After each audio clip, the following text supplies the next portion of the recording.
Cek. Oke. Dan oke, aman. Aman. sorry. Tadi belum sempat Belum sempat cek sound ya. Selamat sore. Selamat hari Minggu. Selamat beraktivitas kembali. Selamat berweekend ria. Selamat melepas kepenatan ya dari kesibukan kerja selama 1 minggu ke belakang ini. Ya, Senin sampai Jumat ini. Saatnya kita puas-puaskan sebelum akhirnya hari berganti kembali lagi kita beraktivitas seperti biasa.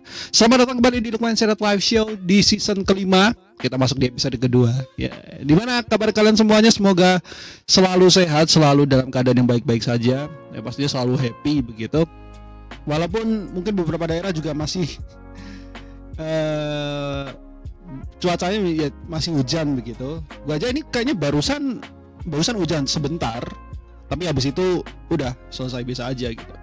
Nah, sore kali ini seperti biasa Lukman Sanat Live Show hadir untuk menemani kalian dengan berbagai macam bahasan dan berita-berita menarik yang terjadi selama 1 minggu. Dan pastinya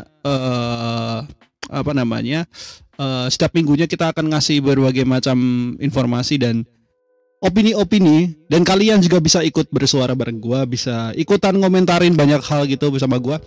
Kembali lagi Hanafi di depan kalian, menemani kalian di layar ponsel atau layar gadget kalian. Tapi gue gak tahu juga apakah ada yang nontonin gue di TV Smart TV gitu terus ngakses YouTube, gue juga gak tahu. Di YouTube, di TikTok ya. Kebiasaan karena gue kebiasaan nge-live-nya di TikTok, di YouTube, jadi kebiasaan gue kalau ngebawa Lukman Serat Live Show masih suasananya YouTube. Cuman kembali lagi teman-teman yang nontonin live ini di TikTok, selamat datang.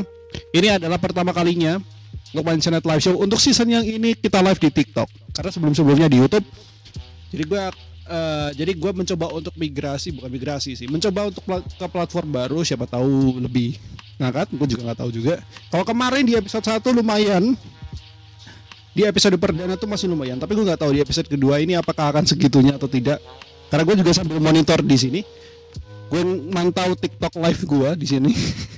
Yang nonton cuma satu, itu gue sendiri ya, karena gue monitor doang gitu. Tapi buat teman-teman semuanya yang nontonin, yang menemukan live ini, selamat datang. Semoga kalian terhibur ya sore ini. Kita akan banyak banget membahas banyak hal yang terjadi, terutama 1 minggu terakhir ini cukup ramai, cukup sengit begitu.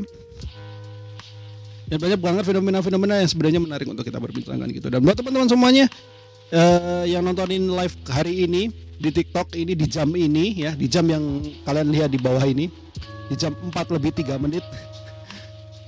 Gue minta kalian untuk nge-share live ini sebanyak-banyaknya ke teman-teman kalian. Kalau kalian nontonnya siaran ulang di YouTube, silahkan kalian share juga link, share video ini atau share video tayangan ulang dari Lukman Serat Live Show ini ke teman-teman kalian. Kalian buat yang punya rezeki berlebih silahkan donate ke sini. Yes, di QR code yang ada di samping saya, saweria.co/lhsysnet, atau teman-teman yang lewat TikTok kalian bisa ikut donate lewat gift, ngasih gift ke gua, silahkan, gak apa-apa. Karena dengan kalian ngasih gift atau kalian ngasih donate di Saweria, kalian akan jadi yang diprioritaskan untuk komentar kalian gue bacain atau gue respon begitu ya. Jadi kalau kalian mau juga silakan, kalau enggak juga nggak apa-apa. Kalau pernah ada komentar gue bacain di sini, tenang aja. Oke, mantap. Oke.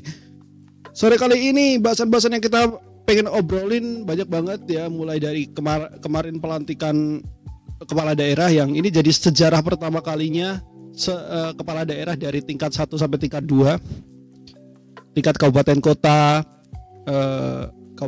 dan juga provinsi. Ini dilantik secara bersamaan oleh di Istana Negara. Kemudian kita akan ngomongin juga demonstrasi ya, terkait demonstrasi Indonesia Gelap, terus juga terkait dengan kasus Pak Hasto kelanjutannya. Terus juga ngomongin fenomena menarik juga ya. Fenomena menarik terkait dengan ini terutama tentang dunia seni ya, yang ternyata ini ntar kita bahas lah ya pastinya. Jadi kita mulai segmen pertama dengan berita-berita yang menarik yang patut untuk kita perbincangkan dan kita ketahui bersama. Dan gue pilihin 3 di antara banyaknya berita yang menarik selama 1 minggu, dan kita mulai langsung segmen news update.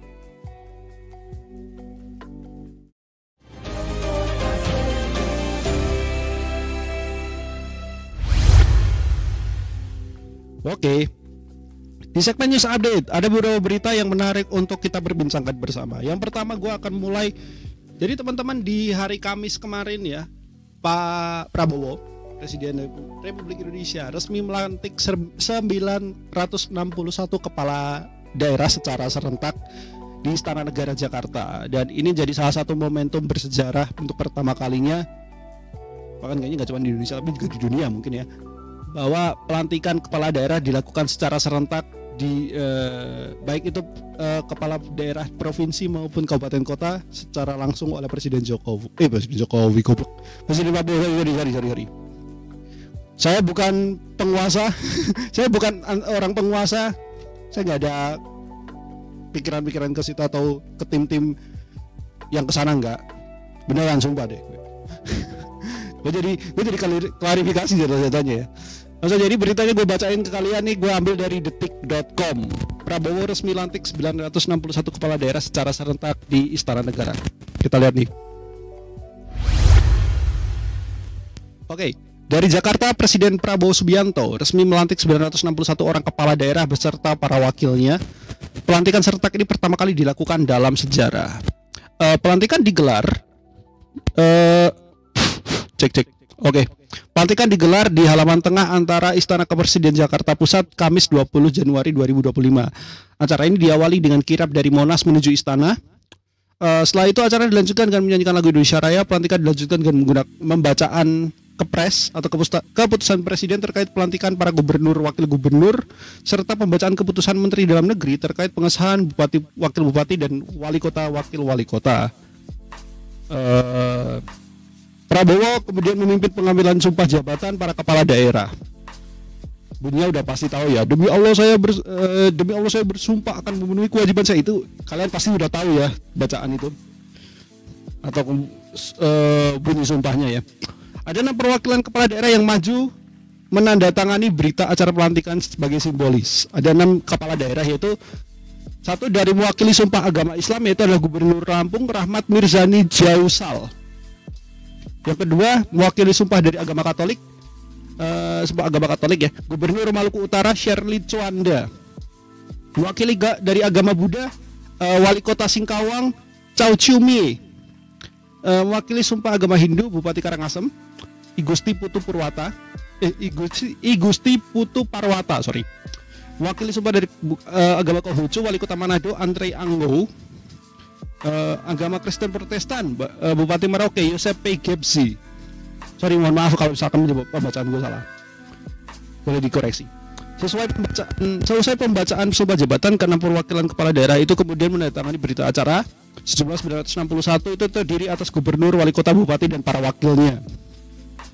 Dengan rinciannya 33 gubernur dan 33 wakil gubernur, ada 365 bupati dan 362 wakil bupati. Terus ada 85 wali kota dan 85 wakil wali kota. Jadi totalnya di situ kalau dihitung-hitung 961 orang. Jadi begitu teman-teman. Dan pelantikan ini juga ditutup dengan sedikit pidato atau sedikit pernyataan dari Pak Prabowo. Dan ini yang menarik adalah di mana setelah pelantikan berlangsung, diinformasikan bahwa para kepala daerah terpilih dan yang sudah dilantik ini akan mengikuti retret di Magelang, di Akmil Magelang. Dan ini berlangsung dari hari Jumat kemarin ya. Jumat kemarin tanggal 21. Tidak 21. Ya sebenarnya berangkatnya dari hari Jumat kemarin ya, dari Jumat kemarin sampai tanggal 28 Februari mendatang. Dan itu dia serangkaian dari pelantikan kepala daerah yang berlangsung kemarin Kamis. Nah, teman-teman, ini benar tadi gue bilang, seperti yang gue bilang tadi, bahwa ini adalah sejarah untuk pertama kalinya kepala daerah, baik itu di berbagai macam tingkat ya, gubernur, wakil gubernur, bupati, wakil bupati, wali kota, wakil wali kota dilantik oleh Presiden RI. Karena kalau sebelum-sebelumnya ketika gak terjadi pemilihan pilkada serentak ini, pemilihannya pelantikannya masih tetap gitu. Gubernur dilantik oleh presiden, satuan terkecilnya bupati maupun wali kota itu dilantik oleh gubernurnya. Nah, ini jadi sejarah yang pertama kalinya. Dan menariknya adalah setelah pelantikan dilakukan ada agenda yang namanya retret. Nah, buat teman-teman yang nggak tahu apa itu retret, mungkin teman-teman pernah dengar atau pernah mengikuti dapat informasi kalau saat dipilih setelah pelantikan Pak Prabowo sebagai cek. Oke. Guys, kesenggol tadi. Jadi ketika Pak Prabowo dilantik pada 20 Oktober 2024 yang lalu, itu beberapa hari setelahnya, malam harinya malam harinya itu Pak Prabowo mengumumkan siapa saja orang-orang yang menduduki kursi menteri di kabinet Merah Putih. Nah, itu orangnya udah diumumin, dan kemudian beberapa hari setelahnya Pak Prabowo memboyong para menteri ini untuk diadakan pelatihan dan pembekalan gitu, atau istilahnya kita sekarang kita pakai yaitu adalah retret, dan itu berlangsung di akun Magelang. Nah, melihat apa yang terjadi kemarin, yang mungkin dinilai oleh pihak dari Pak Prabowo dan juga pemerintah pusat bahwa ini ngefek, akhirnya ini coba diterapkan di kepala daerah, dan makanya ini masih berlangsung nih sampai tanggal 28 Februari 2025 mendatang nih.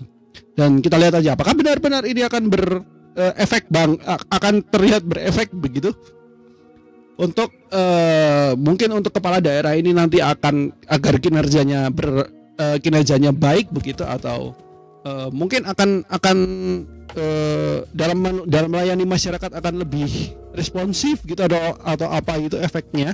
Kita lihat aja ke depannya seperti apa. Dan pasti gue pengen bahas ini sih, tapi ya nggak apa-apa ya, gue sedikit spill juga. Dan menariknya adalah setelah mungkin ini gue masuknya di berita yang kedua aja deh untuk ngebahas hari ini, tapi mungkin sedikit pengantarnya adalah beberapa kepala daerah kepala daerah yang mengikuti retret.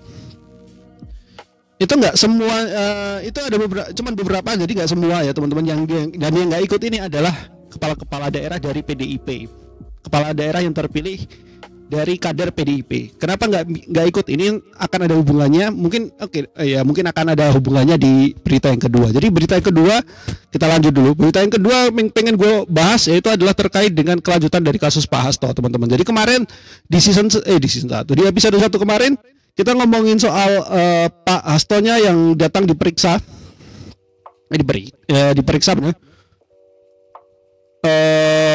Terkait kelanjutan kasus Harun Masiku. Nah, hari kemarin Jumat. Hari apa sih? Gue lupa. Hari Kamis ya, benar ya? 21 kan? Ini tanggal, gue lupa lagi tanggal berapa sekarang. Tanggal 23. 23 itu Minggu. Oh, Jumat benar, sorry. Hari Jumat kemarin, tanggal 21 Februari 2025, Pak Hasto. Oh, sorry. Bener gak? Kamis 20 Februari, sorry, ini ditulisnya 21 Februari. Ini gue gak fokus bagaimana, gue ngopi dulu sedikit ya. Teman-teman yang mungkin lagi hujan gitu sekalian ngopi juga gak apa, biar kita fokus. Oke. Jadi kejadiannya hari Kamis tanggal 20 Februari 2025, di mana kelanjutan dari kasusnya Pak Hasto, di mana Pak Hasto memenuhi panggilan KPK untuk diperiksa lagi, dan akhirnya berujung pada Pak Hasto Kristianto ditahan oleh KPK. Gue baca beritanya, gue ambil dari tempo.co. Perjalanan kasus Hasto Kristianto dalam perkara Harun Masiku berakhir ditahan KPK. Ini menarik banget nih kalau kita melihat bagaimana perjalanan kasus ini gitu ya. Kita lihat bareng-bareng. Oke. Dari tempo.co di Jakarta, Sekretaris Jenderal atau Sekjen PDI Perjuangan Pak Hasto Kristianto akhirnya resmi ditahan KPK pada Kamis 20 Februari yang lalu. Hasto ditahan karena melakukan perintangan penyidikan atau obstruction of justice dalam perkara yang melibatkan buron Harun Masiku.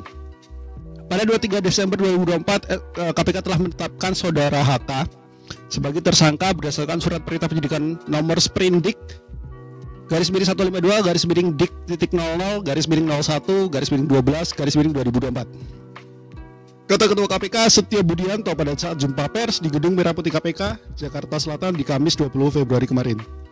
Kasus Harun Masiku yang menyeret Hasto mulai digarap lagi nih teman-teman.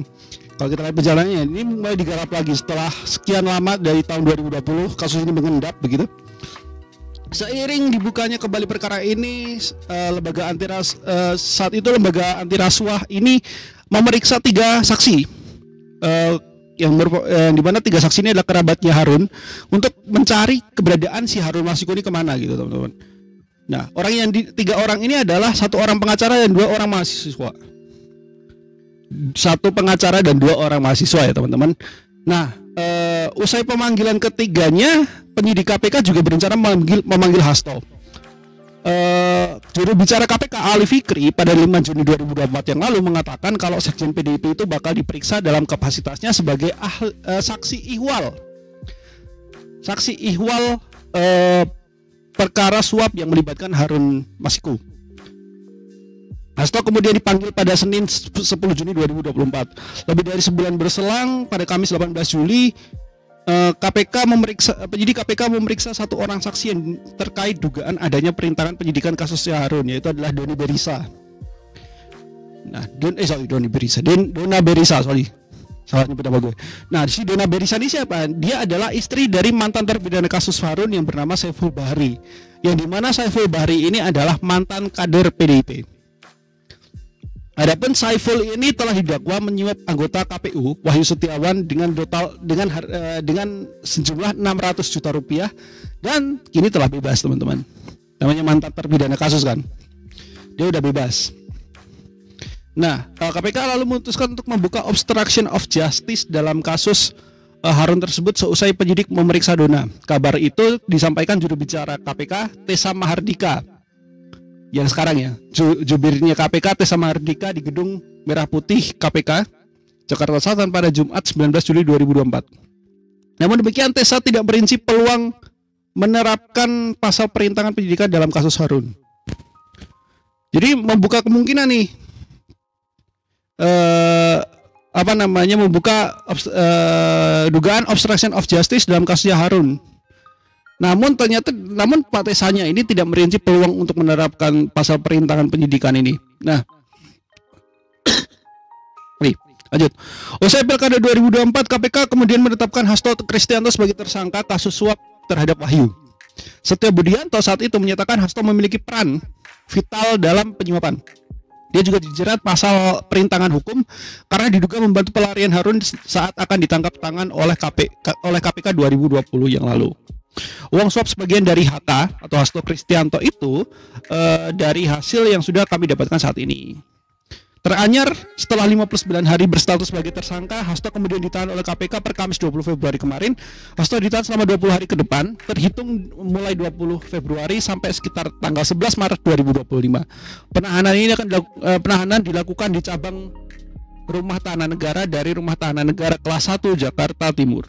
Ketua KPK mengatakan Hasto ditetapkan sebagai tersangka hingga ditahan lantaran diduga dengan sengaja mencegah, merintangi, dan menggagalkan secara langsung atau tidak langsung penyidikan perkara dugaan tindak pidana korupsi penetapan anggota DPR RI terpilih 2019-2024 yang dilakukan oleh tersangka Harun Masiku. Perintangan hukum ini, kata Setio, dilakukan bersama-sama dengan Saiful Bahri berupa pemberian suatu hadiah atau janji kepada Wahyu Setiawan bersama-sama dengan Agustiani Tio. Hasto disangka melanggar pasal 21 Undang-Undang tentang Pemberantasan Tindak Pidana Korupsi, junto pasal 55 ayat 1 ke 1 KUH Pidana.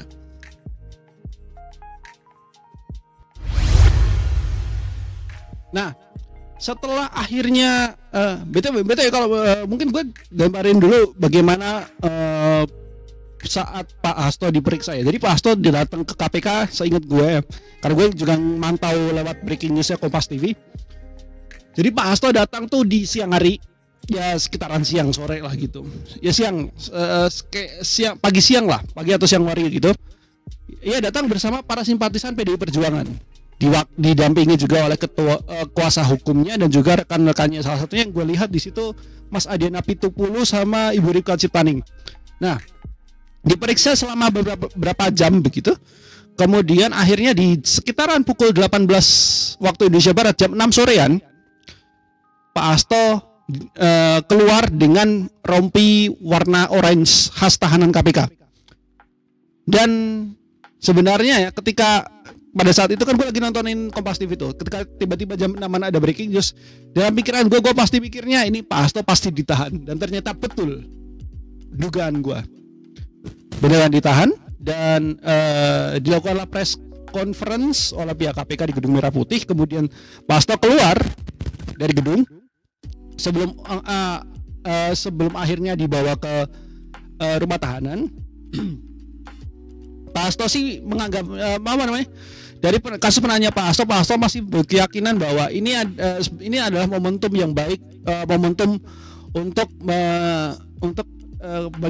upaya pemberantasan kasus korupsi mulai diperhatikan begitu. Dan mereka dan Pak Hasto sih menginginkannya ya ini adil gitu dalam menindak kasus korupsi begitu. Karena dari pihaknya Pak Hasto sendiri merasa bahwa kasusnya Harun Masiku ini kalau dibandingkan dengan kasus korupsi yang lain memang tidak terlalu kerugiannya tidak terlalu terlihat, tidak terlalu banyak kalau dibandingkan dengan kasus yang lain. Nah, masalahnya kesalahan berpikirnya adalah walaupun nilainya tidak sebanyak kasus-kasus yang lain, bukan berarti kasus Pak Harun Masiku dan ditahannya Pak Hasto Kristianto ini kayak nggak dipinggirkan aja, nggak bisa seperti itu, tetap berlanjut aja. Nah, harapannya memang ini kalau gue mikirnya gini, ketika setelah ditahan ini, gue harapannya ya KPK bisa menuntaskan kasus-kasus korupsi yang lain yang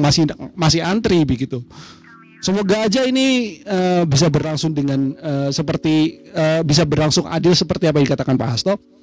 Dan kita tungguin aja bagaimana perkembangan dari kasus Harun Masiku ini yang sampai sekarang masih nggak tahu nih manusia nih batang hidungnya di mana. Ini nggak kelihatan batang hidungnya gitu si Harun Masiku tolol ini.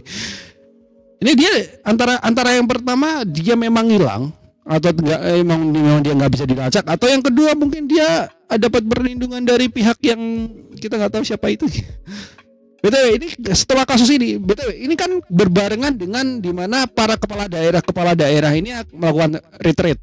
Tiba-tiba Bu Mega mengeluarkan surat perintah untuk para kepala daerah ini untuk menunda mengikuti retreat.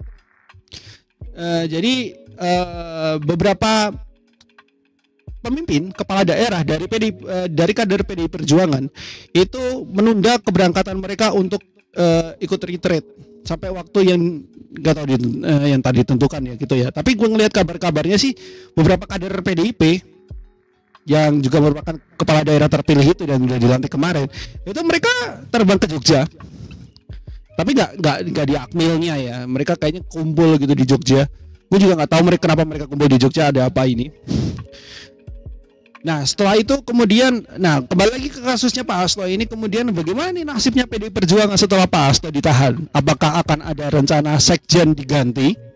Dari pihaknya PDIP mereka tidak ada rencana untuk mengganti sekjen. Karena mereka juga ngerasa ini kok kayak aneh begitu. Kenapa kejadian ini atau penahanan ini dilakukan pada saat PDIP akan melakukan di mana sebentar lagi PDIP akan melakukan kongres partai.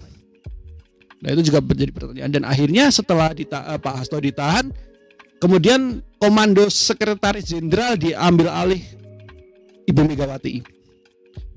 Dan kita lihat aja nanti kedepannya seperti apa. Dan kalian masih ingat kata-katanya Pak Hasto, katanya kalau misalkan sampai dia ditahan, siap-siap aja akan ada video yang dibuat Pak Hasto yang dimana isinya adalah bagaimana skandal yang dilakukan oleh pejabat-pejabat Indonesia begitu, yang melakukan kecurangan atau melakukan tindakan-tindakan tidak terpuji di Indonesia begitu, menghalalkan segala cara untuk mereka bisa dapat jabatan dan yang lain-lainnya. Ya, kita lihat aja apakah video itu akan rilis atau tidak. Kalau misalkan itu beneran, itu yakin Indonesia bakal gempar tuh kayaknya. Tapi kita lihat aja ke depannya seperti apa, apakah itu akan bisa terjadi begitu ya. Yang pastinya harapannya semoga kasusnya Harun Masiku ini segera cepat selesai begitu. Setidaknya yang paling penting adalah manusia yang namanya Harun ini ketangkep gitu. Maksudnya dari 5 tahun yang lalu ya, 2020 kan, 5 tahun yang lalu, 4 sampai 5 tahun yang lalu nggak ketangkap sama sekali. Ini manusia ini tolol di mana gitu ya. Jadi itu oke. Lanjut ke berita yang ketiga ya. Berita yang ketiga ini cukup menarik juga karena ini masih ada hubungannya dengan bagaimana dengan kesukaan gue itu adalah di bidang seni, teman-teman. Jadi teman-teman yang kemarin ikutan demonstrasi di demonstrasi Garuda Hitam Indonesia Gelap ya, banyak banget rame. Gue nggak di sosmed, banyak banget gitu para demonstran menyanyikan lagu dari sebuah grup band atau grup musik begitu yang dimana lirik lagunya itu bagaimana mereka merasa keresahan mereka terhadap aparat kepolisian. Ketika kita membutuhkan bantuan kepada kepolisian, kita mesti bayar begitu. Nah, tak berselang lama jadi ya batuk. Tak berselang lama grup band yang mempopulerkan lagu tersebut memberikan klarifikasi bahwa lagu tersebut akhirnya kemudian di take down dari berbagai macam platform musik, dan bahkan sampai memberikan permohonan maaf. Band yang mempopulerkan lagu tersebut memberikan permohonan maaf kepada Kepolisian Republik Indonesia. Gue nggak tahu sebenarnya akar masalahnya pas awal-awal ketika gue tahu informasi ini. Gue nggak tahu sebenarnya akar masalahnya dari mana, kok tiba-tiba ada sebuah band, nggak tahu ini tiba-tiba muncul aja klarifikasi. Setelah gue coba cari tahu, ternyata gara-gara ini begitu, dan memberikan klarifikasi dan sampai memberikan permintaan maaf kepada Polri. Kok bisa seperti itu? Kita akan coba lihat bagaimana selengkapnya kasus ini begitu ya. Gua ambil beritanya dari Media Indonesia. Ben Sukatani beri klarifikasi terkait lagu Bayar. Kita lihat. Oke, dari Media Indonesia, dari Media Indonesia. Dua band punk asal Purbalingga, Jawa Tengah, Sukatani, mengunggah video permintaan maaf dan klarifikasi atas lagu mereka berjudul Bayar. Lagu Bayar viral di media sosial dengan lirik yang mengkritik kepolisian yang korup ketika harus melayani masyarakat. Bayar terdapat pada album Gelap Gembita Sukatani yang dirilis 24 Juli 2023. Jadi dia dirilis di album yang memang udah rilis 1-2 tahun yang lalu. 1-2 tahun yang laluan lah. Atas kegaduhan tersebut, Sukatani pun mengunggah video permintaan maaf dan mengatakan akan menarik lagu Bayar dari platform streaming. Kalau teman-teman udah tahu video pernyataannya, mungkin teman-teman mungkin tahu bagaimana kalimat atau kata-kata yang disampaikan ya. Gue coba kutip di sini. Assalamualaikum warahmatullahi wabarakatuh ya. Pada hari ini, Kamis tanggal 20 Februari 2025, perkenalkan saya Muhammad Syifa Alutfi dengan nama panggung Electro Guy selaku gitaris dan vokalis, serta Novi Citra Indriati dengan nama panggung Twister Angel selaku vokalis dari grup band Sukatani. Mohon maaf yang sebesar-besarnya kepada Bapak Kapolri dan institusi Polri atas lagu ciptaan kami yang dengan judul lagu Bayar yang liriknya bayar polisi, yang telah kami nyanyikan sehingga viral di beberapa platform media sosial dan yang pernah saya upload ke platform Spotify. Dan sebenarnya lagu itu saya ceritakan untuk oknum kepolisian yang melanggar aturan, kata Electro Guy dan Twister Angel dalam video pernyataan bersama yang diunggah di akun Instagram @sukatani.band Kamis 20 Februari.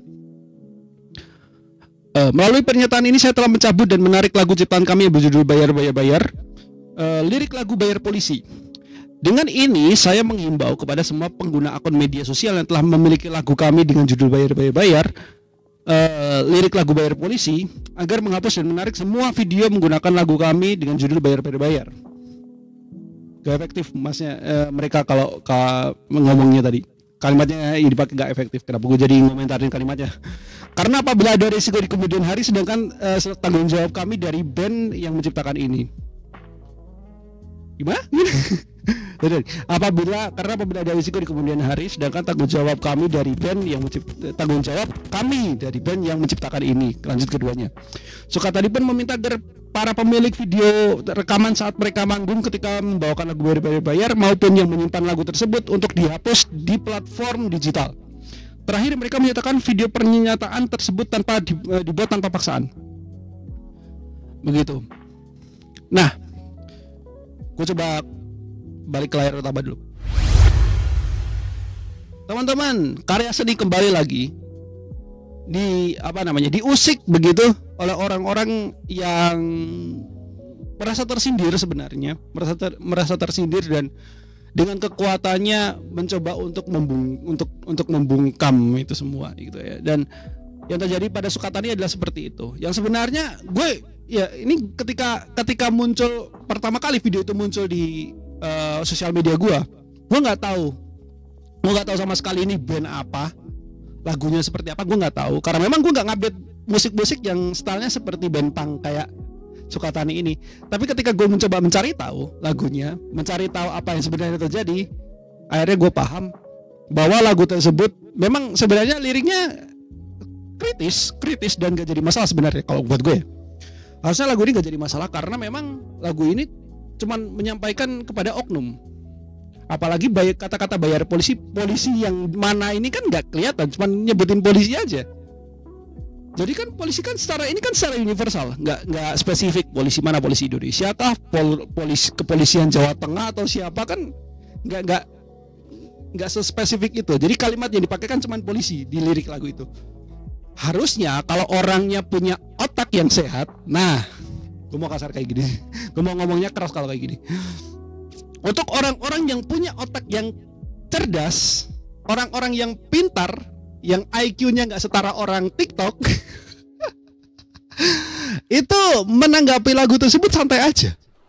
Karena kalau misalkan lu polisi, gue yakin nih tiktoker di tiktoker ini yang ada di TikTok pun juga banyak banget gitu yang juga berprofesi sebagai polisi. Dan gue yakin juga kalau lo cek di tab live mungkin ada beberapa dari oknum-oknum kepolisian tersebut yang juga lagi nge-live di aplikasi TikTok. Kalau lo coba cek mungkin kalau misalkan ada ya, tapi gue yakin biasanya ada sih sebenarnya. Nah, mereka ini dijadiin bahan kritikan di lagunya Sukatani ini.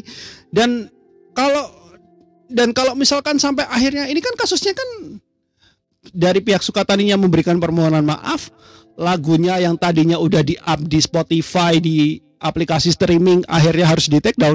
Ini kan menimbulkan spekulasi di netizen Indonesia kalau ini kayaknya upaya pembungkaman atau upaya untuk lagu itu nggak bisa disebar lagi gitu. Karena melihat lagunya memang terdengar atau liriknya terdengar keras, mengkritik kepolisian, tapi kayaknya memang mungkin beberapa dari kepolisian tersebut, ya gue bisa sebutnya oknum-oknum ini, ada yang tersinggung.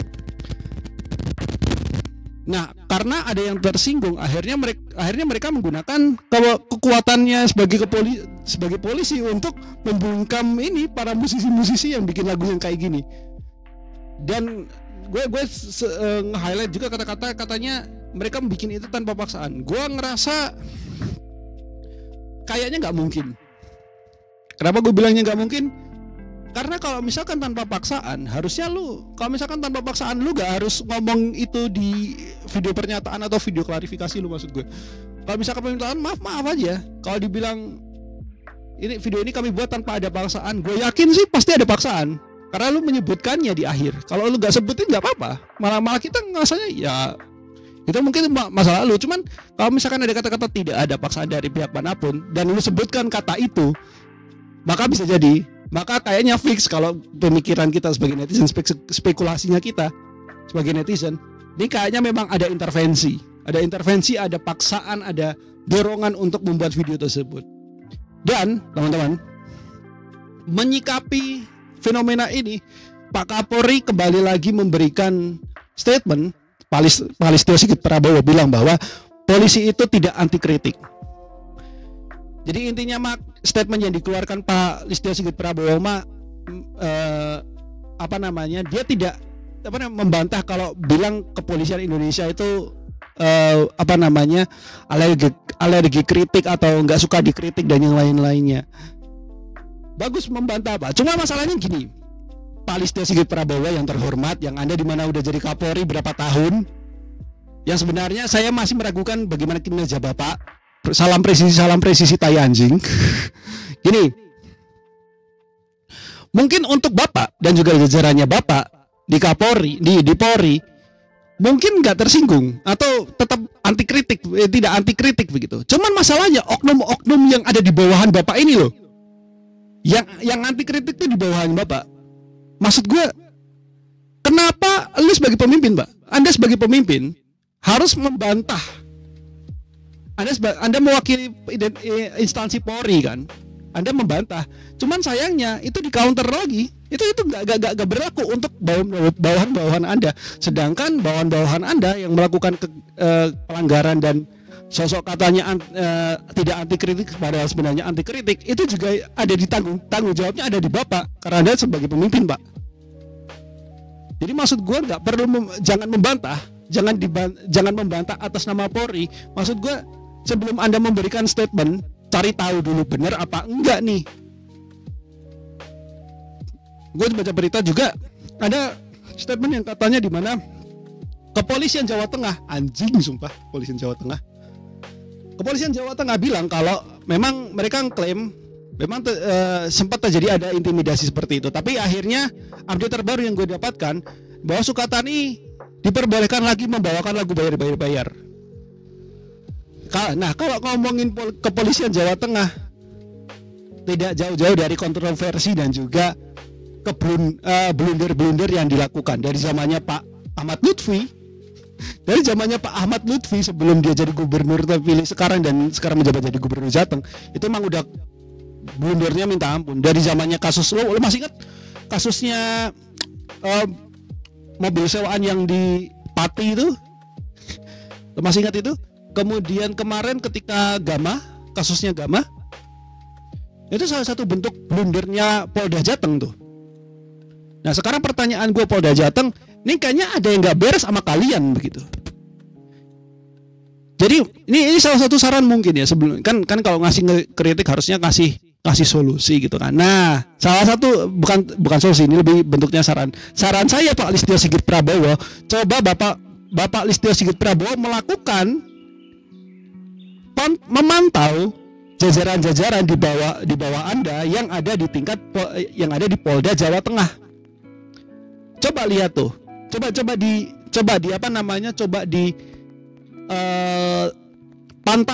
dipantau, coba disaksikan, coba ditelisik begitu di Polda Jateng.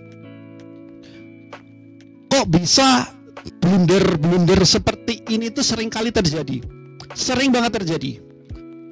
Nah, ketika ngelihat kasus seperti ini kan akhirnya kan trustnya masyarakat terhadap kepolisian kan jadi menurun. Kalau lo mau bikin kita percaya sama polisi, setidaknya polisi di daerah aja deh. Polisi di daerah, di tingkat daerah ya, setidaknya melakukan perbaikan. Jadi kalau ngomongin misi atau mencoba mengembalikan citra dengan presisi, Polri presisi itu kan cuma di jajaran Anda yang di atas di Polri. Kalau yang di daerah nih kan nggak tahu nih kita ini gimana nih. Makanya Kapolda Jateng, siapa sih Kapolda Jatengnya? Pak Kapolda Jateng yang gantiin Pak Lutfi. Tolong Pak, bawahan Anda disadarin Pak. Saya tahu ini oknum, tapi tolong jangan cuci tangan Pak ya. Ini demi kebaikan negeri kita loh. Kan masyarakat kan pengen banget dapat kita kan harapan kalian para aparat ini dapat trust dari kita masyarakat Indonesia gitu kan. Dapat trust dari masyarakat. Ya untuk bisa dapetin trust dari masyarakat ya setidaknya jangan sampai kesalahan blunder kayak gini nih jangan sampai kejadian lagi gitu. Makanya kalau misalkan bisa audit kepolisian tuh kayaknya penting deh. Kan ada audit gak sih? Ada kan tindakan audit mengaudit lembaga gitu. Nah, lakukanlah audit di lembaga kepolisian ini.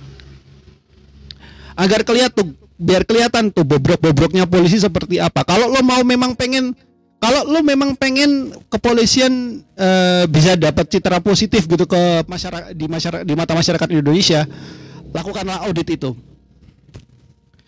Kalau pengen memperbaiki kepolisian lebih baik, oknum-oknum itu lu tindak. Jangan hanya karena oknum kemudian lu lepas tangan kepolisian. Oke, gue berani nyebut ini karena gue peduli banget sama negeri ini. Gue peduli sama kalian polisi-polisi. Temen gue banyak banget yang sekarang juga bagian dari kepolisian. Ada dari mereka yang masuk akpol, ada dari mereka juga yang sekarang udah jadi polisi juga, walaupun sekedar polisi lalu lintas. Setidaknya ini jadi salah satu bentuk kritik ke teman-teman gue yang polisi, ataupun bahkan seluruh polisi yang ada di Indonesia, untuk lo bisa kerja lebih baik begitu. Lo tuh melindungi, mengayomi, dan melayani masyarakat begitu. Kalau lo udah punya 3 visi ini nih, lo lakukan sebenar-benarnya gitu. Lo beneran melayani, lo beneran mengayomi, lo beneran melindungi masyarakat gitu. Jangan kalah sama pemadam kebakaran. Udah itu aja. Jadi itu aja. News update untuk kali ini. 3 berita yang udah gue kasih tahu ke kalian, gue bahas di sini. Udah 40 menit ya. Wow. Bahas berita udah 40 menitan aja gitu ya. Dan untuk teman-teman semuanya yang ingin terus update berita-berita terbaru gitu, silakan langsung cek aja di portal berita terpercaya di Indonesia yang udah diakui sama media pers oleh Dewan Pers di Indonesia yang resmi ya. Ada detik.com, ada Liputan 6, ada Media Indonesia, ada Kompas, ada Tempo, ada CNN. Bentar, CNN-nya lagi diboikot jangan ya. Dan atau lembaga atau platform-platform berita lainnya yang kalian percayai. Dan kalau misalkan kalian dapat informasi dari broadcast message atau dari media sosial, jangan asal sebar. Cek dahulu beritanya benar atau tidak. Cek juga di platform berita yang lain apakah narasinya sama dengan pemberitaan yang sama. Lalu kalau semuanya udah terverifikasi, kalian bisa langsung sebar begitu ya. Jadi marilah kita semua jadi netizen yang cerdas dan bijak. Cek dahulu, sebar-sebar kemudian.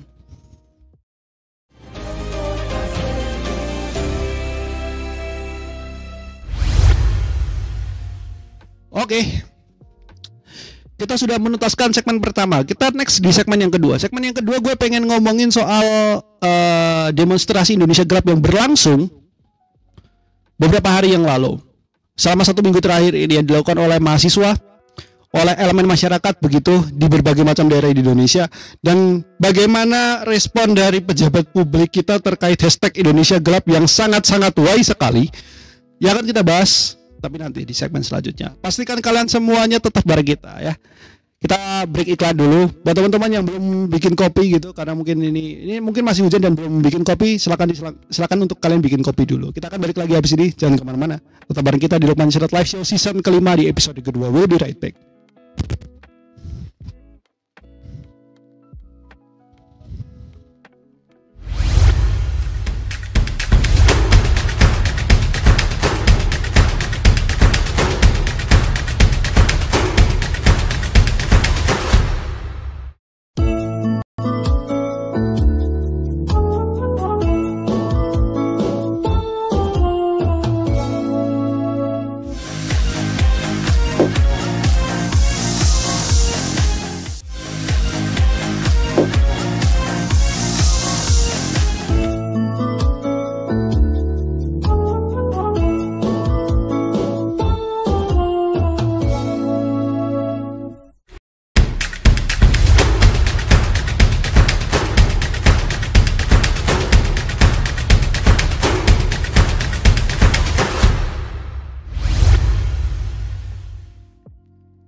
Gak jadi, sorry.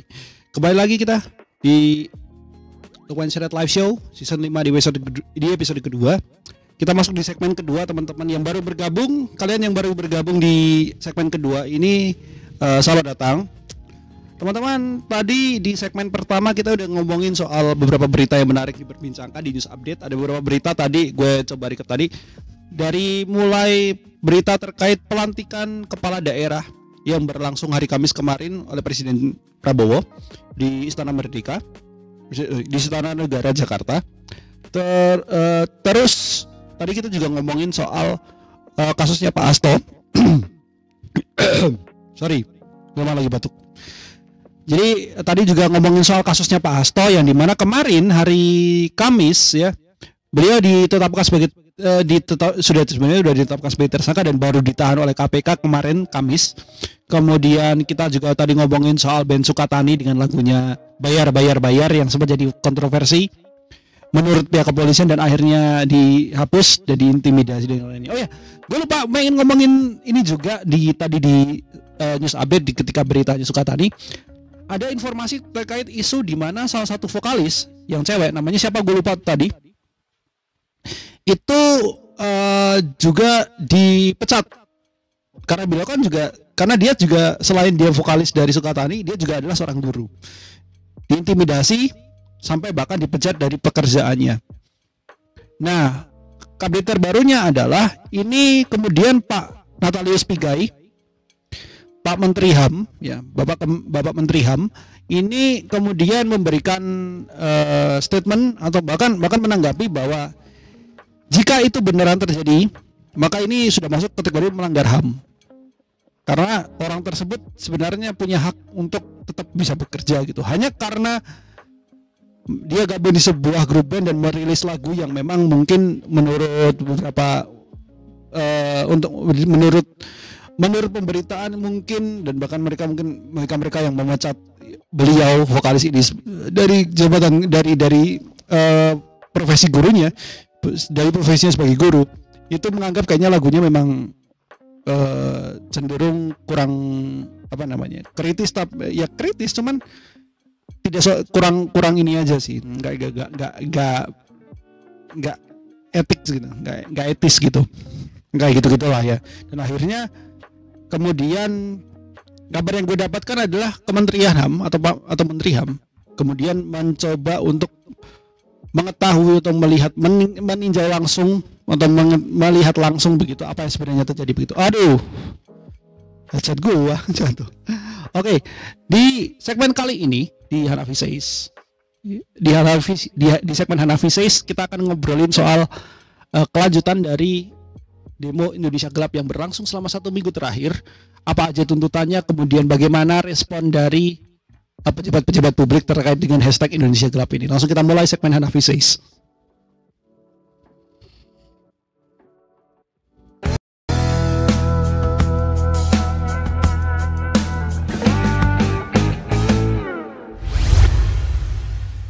Oke, kita mulai segmen Hanafi Says kali ini. Jadi teman-teman, Oke. Jadi teman-teman,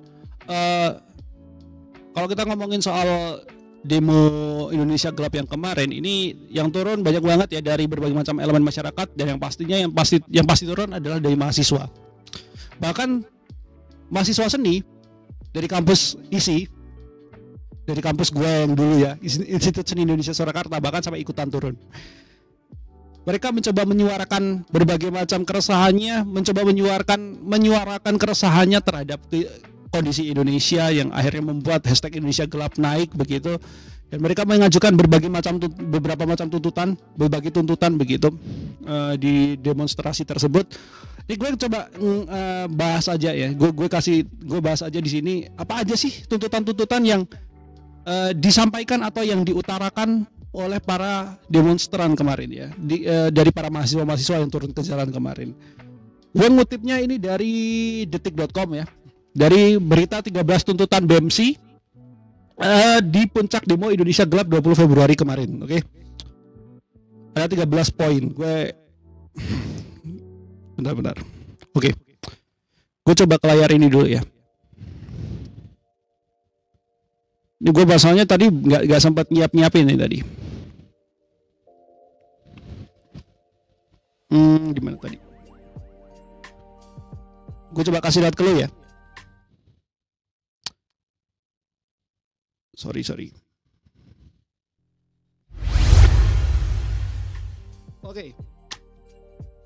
tuntutan BEMSI di puncak demo Indonesia Gelap 20 Februari. Gue mengutip dari artikel berita detik.com.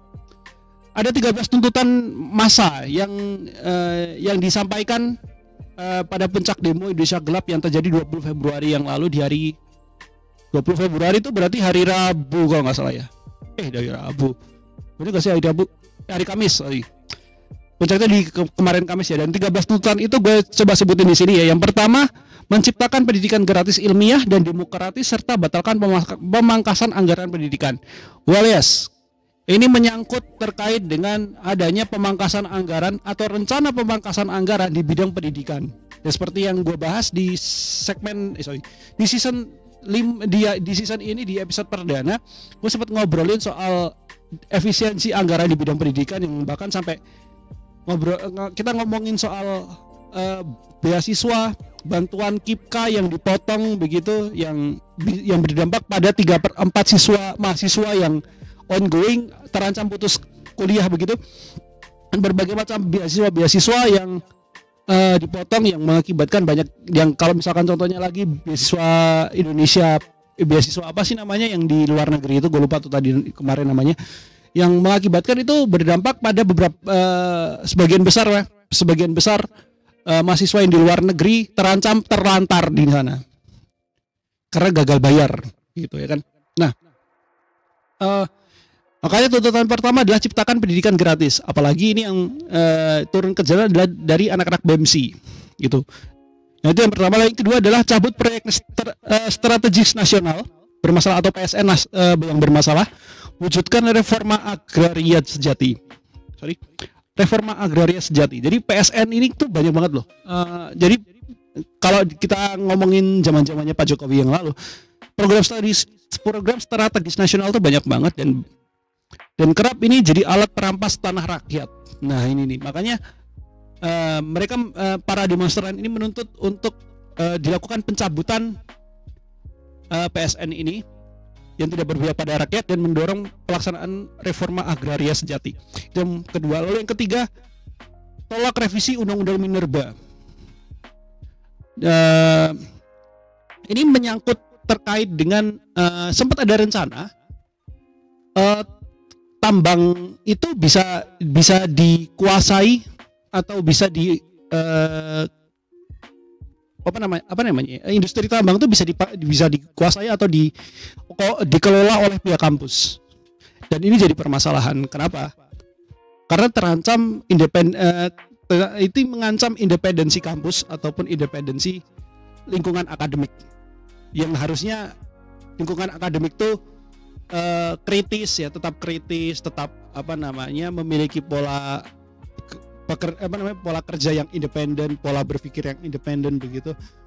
Jadi terancam gitu. Kalau misalkan sampai akhirnya undang-undang Minerba ini direvisi, revisiannya ini diundangkan gitu. Jadi gitu. Jadi makanya di sini ada kata-kata revisi undang-undang Minerba hanya menjadi alat pembungkaman bagi rezim untuk kampus-kampus dan lingkungan akademik ketika bersuara secara kritis. Jadi itu yang ketiga. Lalu yang selanjutnya adalah hapuskan multifungsi ABRI. Sebab keterlibatan militer dalam sektor sipil berpotensi menciptakan represi dan menghambat kehidupan yang demokratis. Ini kalau ngomongin multifungsi ABRI ini banyak banget nih, karena kayaknya memang mulai sedikit demi sedikit unsur-unsur TNI, Polri gitu, mereka yang masih aktif dialihkanlah ke jabatan sipil begitu, di sektor sipil begitu. Itu yang nantinya malah mengancam. Kalian masih ingat tahun before reformasi sebelum 98? Kalian masih ingat apa yang terjadi di sana? Aparat lah, TNI lah, masuk semuanya ke pemerintahan. Dan apa yang terjadi? Ya, ada tahu sendiri, saya gak mau nyebutin.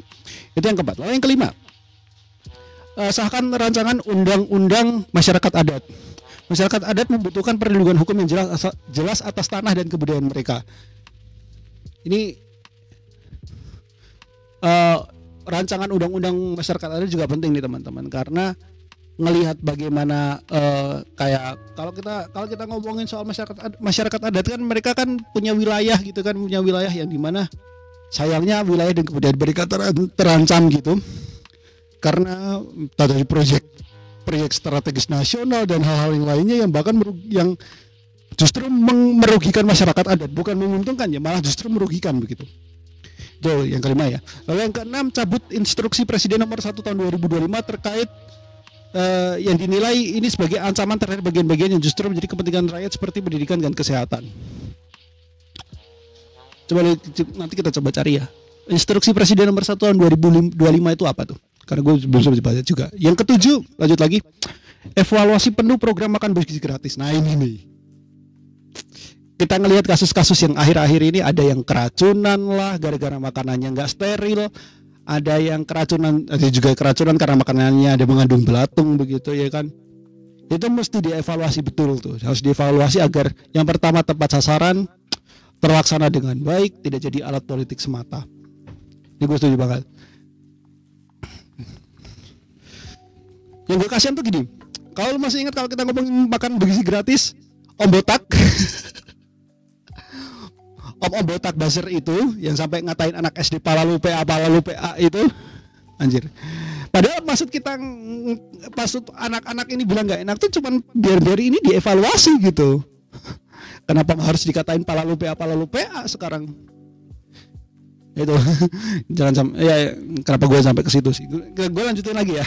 Yang ke-8, tuntutan ke-8 adalah realisasikan anggaran tunjangan kinerja dosen. Nah ini menyangkut ke kasus yang sebelum-sebelumnya di mana para aliansi dosen kampus begitu banyak banget dari mereka yang memprotes, turun ke jalan, demonstrasi, walaupun demonstrasinya di halaman kampus, ada juga mungkin yang turun juga ke jalan. Mereka menuntut untuk masalah anggaran tunjangan kinerja dosen yang sayangnya hingga bahkan sampai mereka demo tuh nggak dibayarkan sama sekali, bahkan dari tahun 2020. Bayangin tuh, 5 tahun nggak dibayarin bos. Ya gimana lu mau menciptakan generasi emas kalau dosen-dosennya tidak dihargai begitu loh. Tunjangan kinerja aja nggak dibayarin, bayangin tuh. Makanya tuntutannya adalah realisasikan anggaran tunjangan kinerja. Apalagi ada bahkan dari pihak pemerintah juga sempat sebelum itu ada yang bilang bahwa anggaran tunjangan kinerja dosen dihapus. Nah itu tuh yang bikin akhirnya tuntutan ini muncul. Yang selanjutnya, desak Prabowo Subianto untuk mengeluarkan peraturan pemerintah pengganti undang-undang perampasan aset. Sebab korupsi adalah hal yang mendesak dan hal ini harus segera diatasi melalui Perpu untuk memberantas kejahatan ekonomi dan korupsi. Nah ini salah satu yang sering digaungkan buzzer. Kalau misalkan ada yang kontra sama pemerintah pada melakukan demo, itu adalah kok kalian demonya ngomongin itu sih? Kapan lu demo ngomongin soal perampasan aset? Ini apa? Gitu kan. Mereka jadi tuntutannya adalah mendesak Pak Prabowo untuk ngeluarin Perpu terkait perampasan aset, terkait Perpu perampasan aset ini. Karena kalau misalkan menunggu dibikin undang-undang, nggak akan jadi juga karena pasti ada intervensi dari ketua partai ya itu. Kalau baca berita lu pasti tahu itu. Lanjut lagi. Yang ke-10 adalah tolak revisi Undang-Undang TNI, Polri dan Kejaksaan. Karena mereka menilai revisi ini berpotensi menguatkan imunitas para aparat juga militer dan melemahkan penguasaan terhadap aparat. Nah, ini menariknya. Karena kalau kita ngelihat revisinya, terutama revisi UU Polri, itu kita bisa ngelihat kalau misalkan ini sampai disahkan, Polri itu jadi super power banget. Mungkin dan ini juga berdampak, salah satunya adalah dunia digital, berdampak ke dunia digital, dunia cyber. Kalau ini sampai revisi undang-undang Polri ini akhirnya disahkan, mungkin Lukman Syaitlaiso gak akan ada lagi, mungkin, ya kan kita nggak tahu juga nih. Mungkin akan tetap ada tapi mungkin nggak sekritis atau nggak sekasar yang seperti biasa yang gue bawakan gitu. Mungkin akan lebih santai, mungkin bahasanya akan lebih boring begitu. Kan mungkin saja gitu. Itu kalau misalkan sampai akhirnya disahkan. Tapi kita benar menolak undang-undang TNI, Polri dan Kejaksaan karena itu berpengaruh pada kebebasan kita dalam kehidupan kita begitu. Kita jadi kayak merasa terkekang gitu. Lembaga-lembaga seperti TNI, Polri dan Kejaksaan jadi super power banget. Nah ini nih kita mesti tolak revisi undang-undang ini.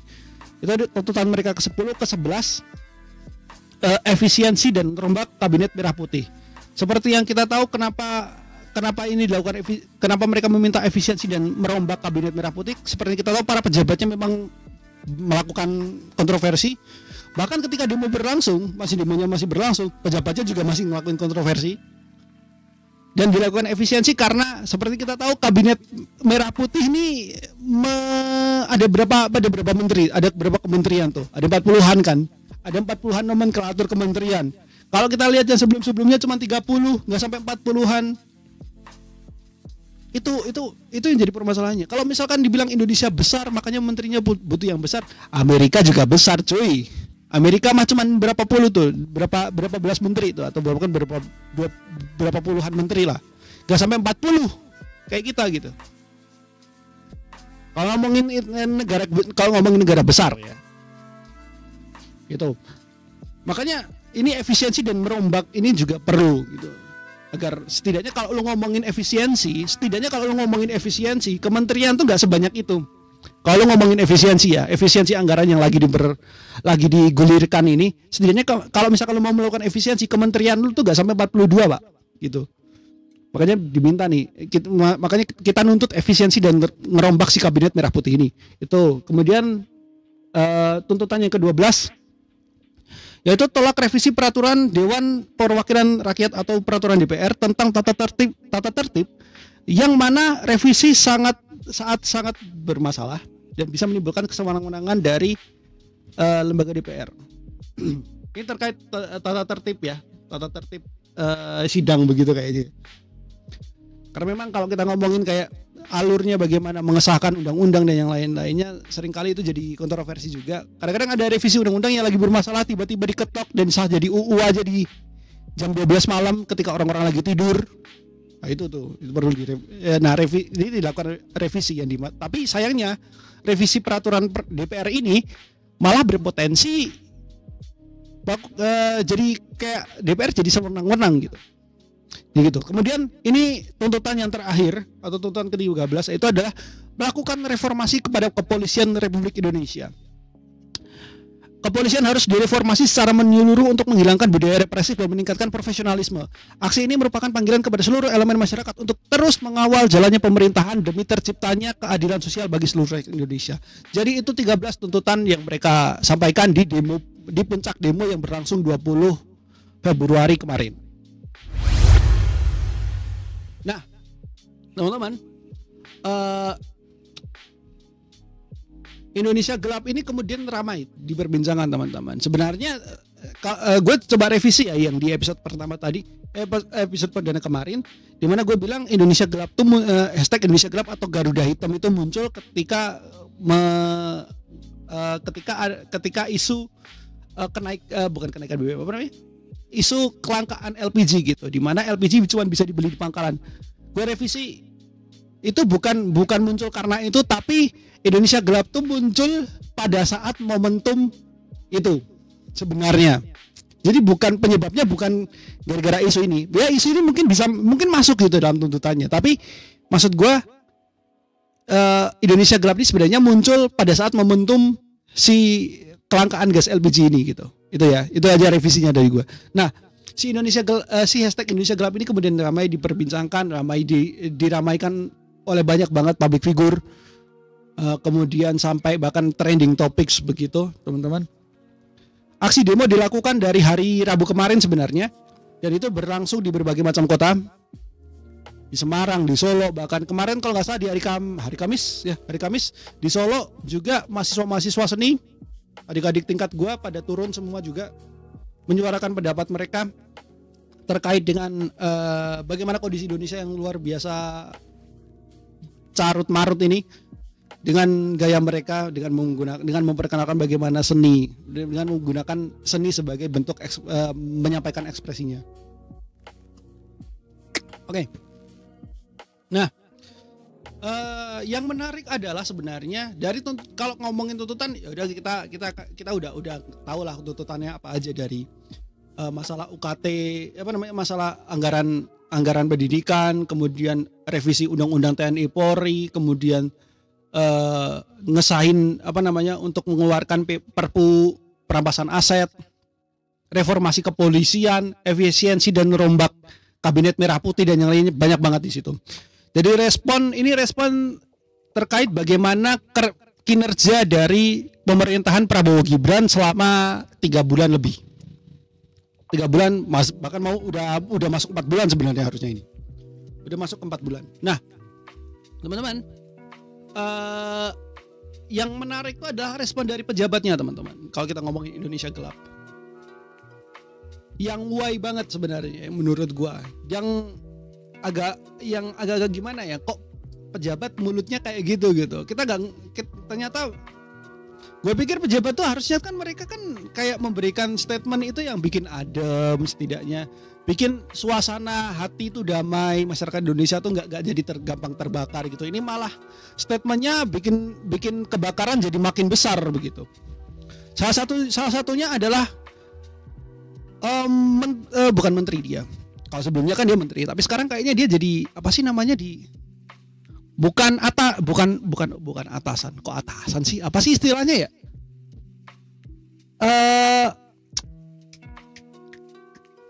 Kayak ini loh, kayak penasehat presiden gitu ya sih. Gue sebutnya. Gue kurang tahu istilah yang tepat apa. Tapi lu tau lah maksud gue siapa orang itu ya. Itu adalah Opung Luhut. Opung Luhut yang dimana memang dari dulu orangnya why. Gue pengen ngomong kasar, nggak mau gue. Jadi sewai itu Pak Luhut begitu, sampai bahkan respon dia ya terkait hashtag Indonesia gelap. Kalau ngomongin Indonesia gelap, yang gelap engkau bukan Indonesia. Well, itu keluar dari congornya Luhut, bayangin tuh. Gue bodo amat, gue dibilang gak sopan atau apapun, bodo amat. Itu keluar dari mulut congornya Pak Luhut. Bodo amat sekarang gue. Jadi bayangin tuh, pejabat sekelas Pak Luhut aja ngomongnya kayak gitu cuy. Yang gelap lu bukan Indonesia. Untung lu kalau ngomongin ini tuh gak ke depan orang-orang Papua. Lu bayangin, Opung Luhut, lu bayangin lu ngomong kayak gitu langsung di depan orang Papua. Dibakar habis lu. Dibakar habis lu sama orang Papua, sumpah lu.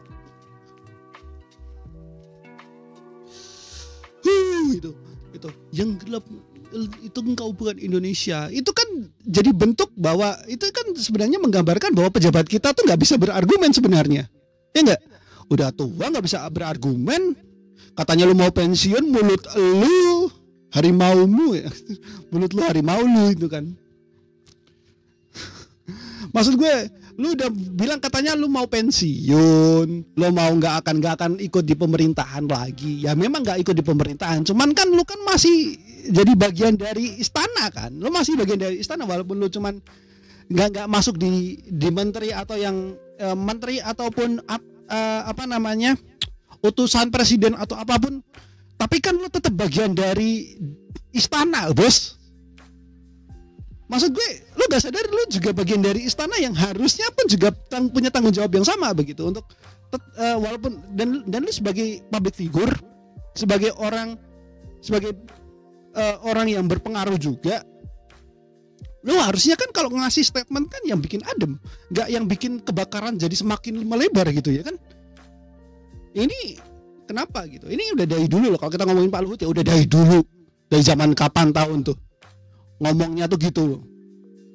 Makanya gue bingung itu sama Pak Prabowo, kenapa Pak Luhut lagi. Bahkan ya gue kemarin ya ketika ini gue sebutin, gue mungkin belum sempat ngobrolin atau gue belum sempat nyampein kalau Pak Mendikti Saintek ya yang sebelumnya Pak Satrio itu diganti atau di reshuffle. Pada saat kejadian reshuffle kemarin, gue tuh udah berharap Pak Luhut tuh diganti. Pak Luhut tuh dicabut aja. Katanya mau pensiun biar apa namanya? Biar terwujud gitu keinginannya untuk pensiun. Ternyata enggak, ya Allah, Pak Prap. Gitu gue maksud gue. Tolong dong dicabut aja orang ini. Dicabut maksudnya bukan dicabut, maksudnya dicabut dari pemerintahan gitu. Gue enggak mikir yang gimana enggak. Dicabut aja dari pemerintahan gitu. Kayaknya orang ini nih perlu untuk diperbaiki mentalnya begitu. Udah gitu. Terima kasih atas, maksud gue terima kasih atas dedikasinya selama 10 tahun di pemerintahannya Jokowi yang wise juga. Dan kita ngerasa udah cukup, lu nggak usah ngelusin lagi gitu Pak Luhut gitu. Kita pengennya kayak gitu. Itu bayangkan tuh. Lagi ramai demo Indonesia gelap, responnya adalah yang gelap engkau bukan Indonesia. Gue kalau misalkan boleh nyebut ini, mohon maaf ya kalau misalkan gue gak bermaksud untuk mendiskreditkan suku tertentu, tapi gue kalau misalkan secara spontan ngelihat kejadian itu secara spontan, gue pengen ngerespon, gue akan ngeresponnya alah Batak, udah Batak rasis gitu kan. Gue berani ngomong ini karena gue percaya orang-orang Batak gak rasis. Baru gue nemu nih makhluk yang satu ini nih. Batak rasis nih satu-satunya nih, opung-opung ini. Jadi tolonglah gitu, jadi pejabat tolong dong mulutnya tuh dijaga gitu maksud gue. Cara ngomong lu tuh, lu sebagai public figure, lu sebagai seorang yang mempunyai jabatan di pemerintahan, itu tolong dong maksudku mengeluarkan statement tuh yang bener gitu. Nggak asal bunyi aja. Ini kan sebagai contoh, ini kan jadi contoh gitu bahwa pejabat-pejabat nggak bisa berargumen. Udah pejabat gak bisa berargumen, dijadiin lagi masuk pemerintahan kan si anjing. Itu. Kemudian ada respon lagi itu dari bukan kementerian, apa namanya? Setnek ya, dari sekretariat Mensesnek ya. Itu bilang bahwa ada hashtag Indonesia Gelap itu tolong jangan membawa atau jangan jangan menyampaikan sesuatu yang nyatanya nggak kayak gitu. Nah, pertanyaanku Pak, sebagai menteri, kan Bapak kan melihat bagaimana kinerja, untuk melihat kontrol pemerintah itu kan dari berbagai macam kan, dari bagaimana masyarakat menilai kalian begitu di sosial media, menilai kalian di dunia nyata gitu kan, menilai melalui berbagai macam bentuk begitu. Kontrol pemerintah itu kan bisa dilakukan di mana saja. Nah, untuk Anda sebagai menteri, Anda sebagai Mensesnek, salah satu menterinya Pak Prabowo juga gitu, menterinya di pemerintahan juga. Itu kan pasti mantau sosial media kan, Pak. Setidaknya gini, kalau dibilangnya Indonesia Gelap itu statement-statementnya ataupun kata-katanya atau tuntutan-tuntutannya atau apa yang disampaikan di hashtag Indonesia Gelap itu tidak sesuai kenyataan. Coba riset lebih dalam, Pak. Karena gini, apa yang disampaikan di mahasiswa itu kan karena mereka bisa melihat kenyataannya seperti apa, karena mereka di luar pemerintahan. Sedangkan elu, para menteri-menteri, para pejabat-pejabat, kalian cuman goler-goleran duduk di istana aja, duduk di kantor. Kalian kan nggak ngelihat bagaimana kehidupan nyatanya di masyarakat seperti apa. Kalian kan nggak turun langsung tuh. Kalau lu turun langsung, lu pasti akan paham yang kejadian di dunia nyata seperti apa, yang kejadian di masyarakat seperti apa, sehingga lu ketika ngelihat hashtag Indonesia Gelap ini nggak buru-buru langsung bilang ini nggak benar, ini fitnah dan yang lain-lainnya. Lu bisa ngelihat, lu bisa cross check begitu, lu bisa ngelihat faktanya di lapangan seperti apa begitu. Lu riset maksud gue riset lu kurang jauh, Pak. Kalau katakan gue, riset lu kurang jauh. Kalian para pejabat-pejabat ini, kalau lu mau menginginkan Indonesia cerah tuh, lu lihat dan turun langsung ke lapangan gitu, turun langsung ke masyarakat. Lihat apa saja usul-usul dari masyarakat begitu, apa saja keluh kesah mereka, dengarkan mereka gitu loh. Karena elu menteri, walaupun elu dipercaya sama presiden, tapi kan elu bekerja untuk rakyat, bukan untuk presiden lu harusnya. Ya enggak? Lo kan cuma membantu presiden untuk mewujudkan program-programnya yang dimana itu untuk mensejahterakan rakyat. Kita punya hak untuk mengkritik kalian. Kita punya hak untuk untuk memberikan keluh kesah kita ke kalian. Jadi, lu sebagai pejabat, lu sebagai menteri, lu sebagai atasan, lu sebagai utusan ataupun lu sebagai petinggi dari lembaga tertentu, tolong untuk lebih peka gitu, turun langsung ke lapangan, turun langsung ke masyarakat untuk mengetahui sebenarnya masalah yang ada di masyarakat itu apa gitu. Siapa tahu lu bisa memberikan solusinya begitu. Dan ada yang bilang gini, baru 100 hari, tolong sabar. Pak, kalau kita ngomongin sabar ada batasnya, Pak. Tolonglah sabar, ini 100 hari. BTW kalau ngomongin kita nggak bisa sabar, ya mohon maaf, ini sabar tuh ada batasannya. Bahkan ini tumpukan rasa sabar ini udah menumpuk dari 10 tahun yang lalu loh. Ini rasa sabar, rasa jengkelnya tuh udah menumpuk dari 10 tahun yang lalu.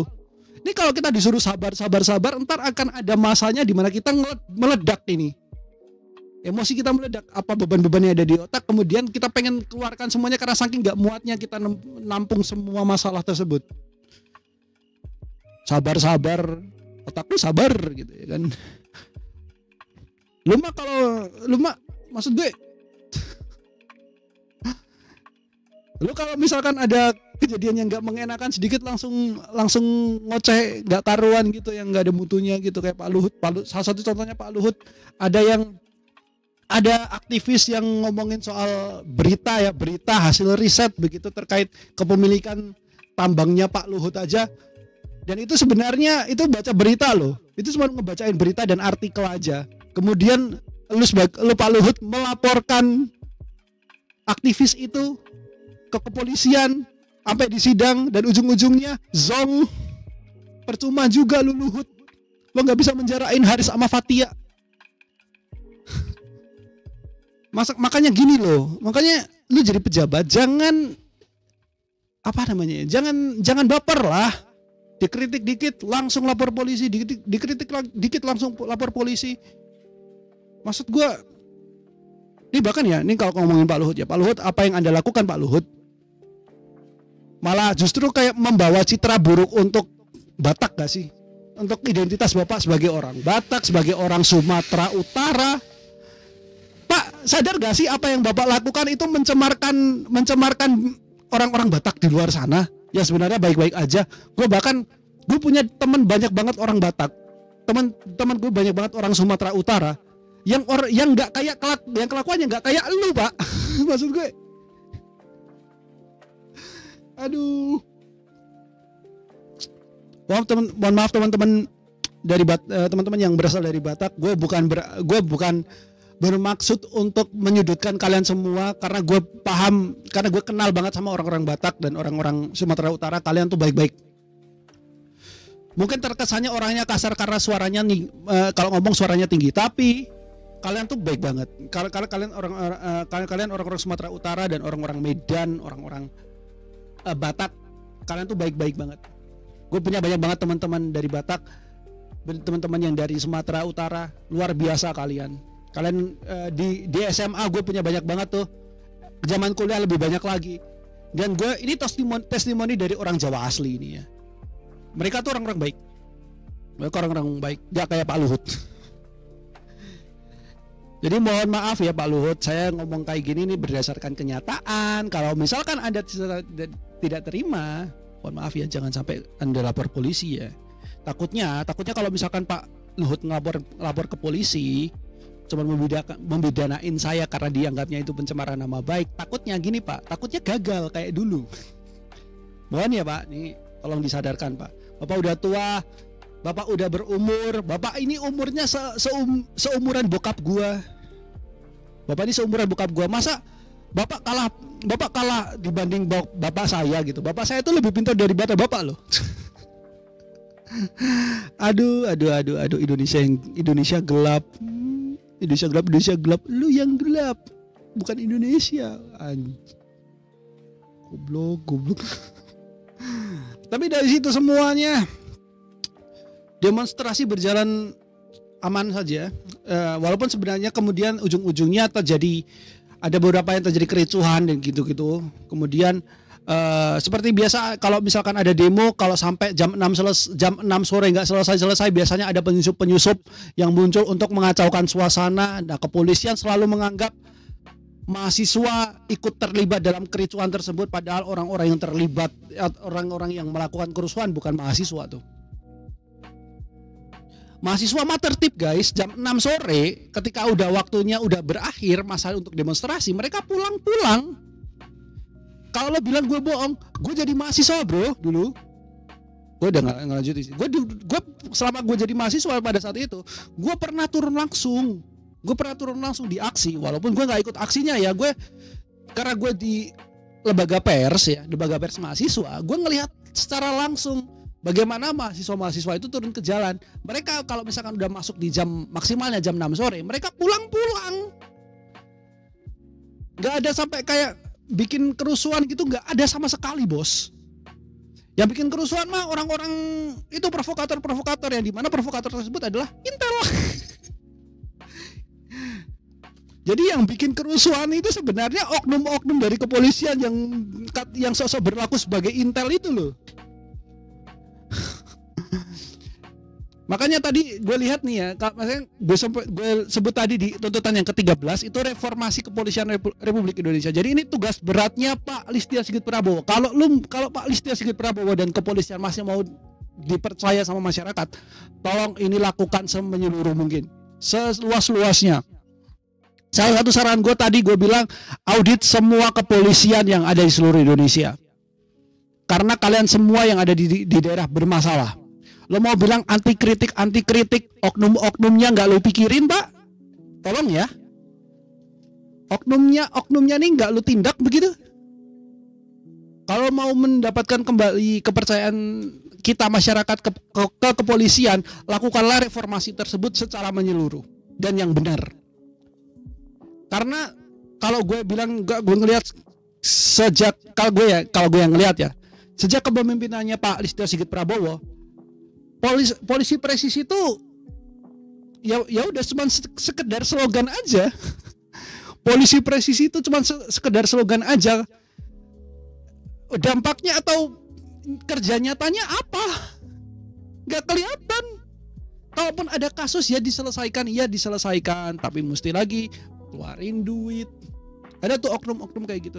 Kalau misalkan ada kasus-kasus, misalkan contoh kasus kayak KDRT, yang dimana sebenarnya memang udah pengen banget ini, misalkan ini Pak Sutri ya, ceweknya yang si cewek digampar sama suaminya, lapor ke polisi, dia pengen suaminya ditahan. Ujung-ujungnya ada beberapa oknum polisi yang bilang, tolonglah bisa dibicarain di rumah gitu, damai gitu, bisa dibicarain dengan apa namanya, dengan damai gitu loh di rumah gitu. Jangan terburu-buru buat nahan suami ibu gitu. Lalu kalau misalkan udah separah itu, maksud gue kenapa malah ngasih solusinya seperti itu kalau memang udah nggak bisa ditolong lagi. Bahkan sampai ada, lu masih ingat gak kasus-kasus tuh, ada ibu-ibu ngelapor karena jadi korban KDRT tapi ditolak sama kepolisian, dan akhirnya ujung-ujungnya sang pelaku yang tadinya yang ngelapor ke polisi akhirnya meninggal dunia di tangan suaminya sendiri. Masa sampai harus nunggu jatuhkan korban? Empatinya tuh di mana? Gak punya empati emang orang-orang kayak gini nih. Lo masih ingat kejadiannya Gama ditembak sama, dibunuh sama oknum kepolisian? Bilangnya si Gama ini melakukan tawuran padahal nggak ada sama sekali. Kalian masih ingat itu? Apakah kalian juga masih ingat kasusnya ada anak kecil dari Sumatera Utara kalau nggak salah, yang dia keluar malam-malam gitu, kemudian akhirnya ujung-ujungnya ditemukan meninggal dan katanya ditangkap sama kepolisian dan dibilangnya karena tawuran padahal sebenarnya nggak ada tawuran sama sekali. Lo masih ingat itu? Lo masih ingat kasusnya Vina? Lo masih ingat kasusnya Vina itu? Ya itu. Ini kasus-kasus yang seperti ini gak akan bisa kita lupakan, teman-teman. Tolong diingat terus kasus ini sebagai salah satu bentuk salah satu bentuk kontrol kita terhadap kepolisian Republik Indonesia. Karena memang kinerjanya memang nggak ada sama sekali, kosong, nol besar. Perlu untuk dilakukan reformasi, perlu untuk dilakukan pembenahan yang menyeluruh di tubuh kepolisian Republik Indonesia. Jadi mari kita terus kawal Indonesia gelap ini, tuntutan-tuntutan ini mesti kita kawal terus sampai bisa terwujud, sampai benar-benar bisa terwujud. Katanya mau Indonesia emas, katanya mau Indonesia 2045 cerah, ya kan? Jangan sampai menuju masa Indonesia cerah 2045 dikacaukan sama orang-orang yang begonya kayak gini, kayak kepolisian, menteri-menteri yang kontroversial, yang nggak bisa berargumen, cuman bisanya ngatain orang dan yang lain-lainnya gitu ya. Kalau mau mewujudkan Indonesia yang baik, itu lakukan reformasi, lakukan pembenahan semenyeluruh mungkin. Hashtag kabur aja dulu kemarin juga itu sebenarnya adalah bentuk kekecewaan kita bentuk kekecewaan kita yang dimana harapannya adalah Indonesia bisa berbenah. Pemimpin-pemimpin kita, menteri-menteri kita, pejabat-pejabat kita bisa berbenah gitu. Cara mereka bekerja, cara mereka berpikir itu bisa, cara mereka bekerja itu bisa diperbaiki begitu. Jadi tolong ya, setiap kali kita mengeluarkan pendapat ataupun mengeluarkan bentuk kekecewaan, ekspresi kekecewaan kami, jangan dianggap remeh, ya. Karena lo nggak tahu kekuatan rakyat seperti apa, guys. Kalau lo ingat Bang Panji pernah bilang, Pak Panji mendeklar dirinya sebagai atasan presiden, sebagai atasan pejabat. Kalian masih ingat kan? Kalian pernah dengar istilah itu? Kita semua masyarakat Indonesia kita harus punya pemikiran bahwa kita ini atasannya presiden, kita atasannya pejabat-pejabat. Jadi kita punya hak kalau misalkan mereka kerjanya nggak bener, kita kata-katain, kita kritik. Itu. Kita mesti nanemin mindset itu dari sekarang sampai ke depannya. Presiden yang milih kita, menteri dipilih sama presiden yang dimana mereka kekuasaan kita atau keyakinan kita limpahkan ke presiden untuk memilih menteri-menteri yang bagus. Kalau misalkan menterinya jelek, kita punya hak juga untuk mengkritik mereka. Jadi kita sebenarnya kalau kita ngomongin kekuasaan, kita lebih berkuasa. Masyarakat, rakyat ini lebih berkuasa. Jadi tolong ya, untuk pejabat-pejabat sadar diri. Opung Luhut sadar diri, Anda sudah tua, mending Anda mundur. Itu aja. Hanafi Says untuk kali ini, kita akan ketemu lagi di Hanafi Says berikutnya dengan bahasan-bahasan yang lebih menarik lagi.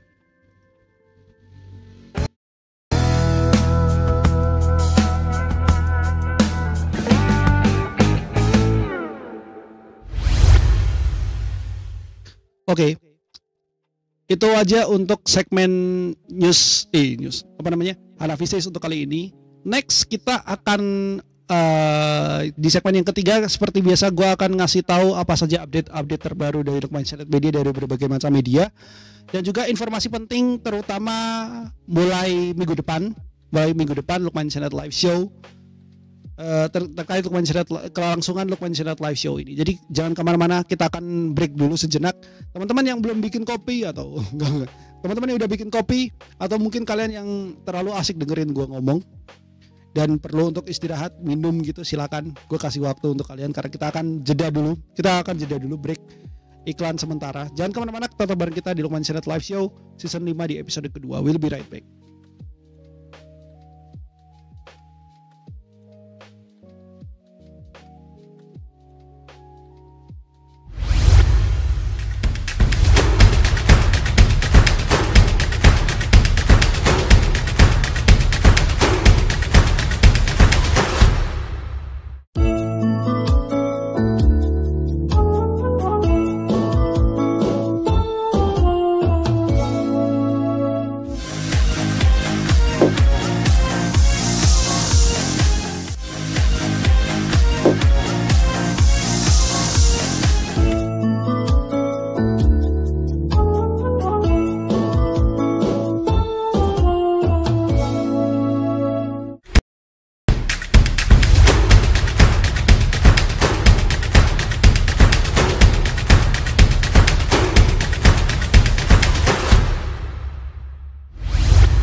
Kembali lagi di Lukman Syariat Live Show season kelima di episode kedua. Kita masuk ke segmen yang terakhir, segmen yang ketiga, di mana seperti biasa update Lukman Syariat Media dari berbagai macam platform. Oke.